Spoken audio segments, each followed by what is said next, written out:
नर्मदे हर, हर हर नर्मदे. कालच्या भागामध्ये आपण पाहिले की जन्मेजयाने वैशंपायन मुनींना प्रश्न विचारला की माझे पूर्वज महाभारताच्या युद्धानंतर कोठे गेले, त्यांनी कोणकोणत्या ठिकाणी भ्रमण केले.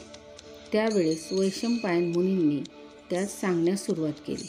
महाभारताच्या भयंकर अशा संग्रामानंतर त्यांना विजयश्री प्राप्त झाली, परंतु एकही गणगोत शिल्लक राहिले नाही.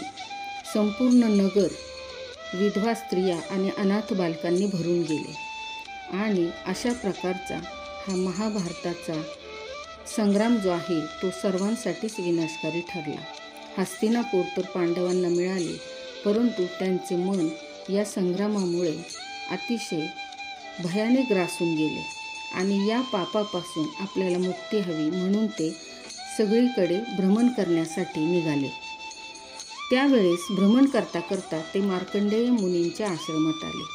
मार्कंडेय मुनींच्या आश्रमात येऊन त्यांनी मार्कंडेय मुनींना विचारले की हे मुनी, आम्हाला पापापासून मुक्ती हवी आहे आणि त्यासाठी आपण आम्हाला एखादी अशी नदी सांगा की जी नदी या महाभारताच्या रणसंग्रामात आमच्या हातून घडलेल्या पापापासून आम्हाला मुक्ती प्रदान करेल. त्यावेळेस मार्कंडेय मुनींनी त्यांना सांगण्यास सुरुवात केली. या भारतद्वीपामध्ये गंगा, यमुना, सरस्वती, कावेरी, कृष्णा, गोदावरी, सिंधू, तापी या देवनद्या आहेत. असंख्य पापी जनांच्या पापाचे प्रक्षालन त्या नद्या करतात, पण त्यामुळे या नद्यांचे पाणी कलुषित होते.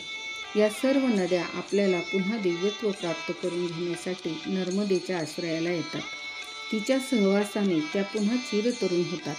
म्हणून सर्व नद्यांमध्ये नर्मदा ही एकमेव सर्वोत्तम मुक्तिप्रदायिनी नदी आहे. नर्मदा ही 7 कल्पांताची साक्षी असून अखंड वाहते आहे. प्रलयात मोठमोठ्या नद्या समुद्र लय पावतात, पण या प्रलयांमध्ये लय न पावलेली एकच मृता म्हणजे नर्मदा ही एकमेव नदी आहे. मार्कंडेय ऋषी पुढे सांगू लागले की ही नदी पृथ्वीवर कशी आली. ही पृथ्वी 7 द्वीपांची असून तिचा काही भाग समुद्राकडे गेला असल्याने ते जंबूद्वीप होते. तेथे अनेक विहिरी, नद्या होत्या, पण पितरांना तारणारी व पाप करणाऱ्यास पापापासून मुक्ती देणारी कोणतीच नदी नव्हती. त्यावेळेस सर्व देवी देवतांनी हा प्रश्न भगवान शिवांसमोर मांडला आणि स्वर्गातील नर्मदेस भूलोके आणावे असा प्रस्ताव ठेवला.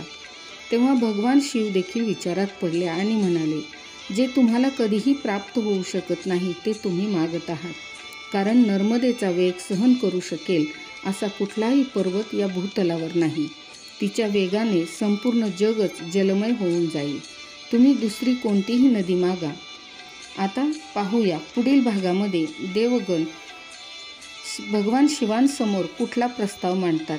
नर्मदेस कशा प्रकारे स्वर्गातून पृथ्वीवर आणले जाते, तिचा प्रवाह सहन करणारा कुठला सक्षम पर्वत असा या पृथ्वीवरती होता, याविषयीचे वर्णन आपण उद्याच्या भागात पाहू.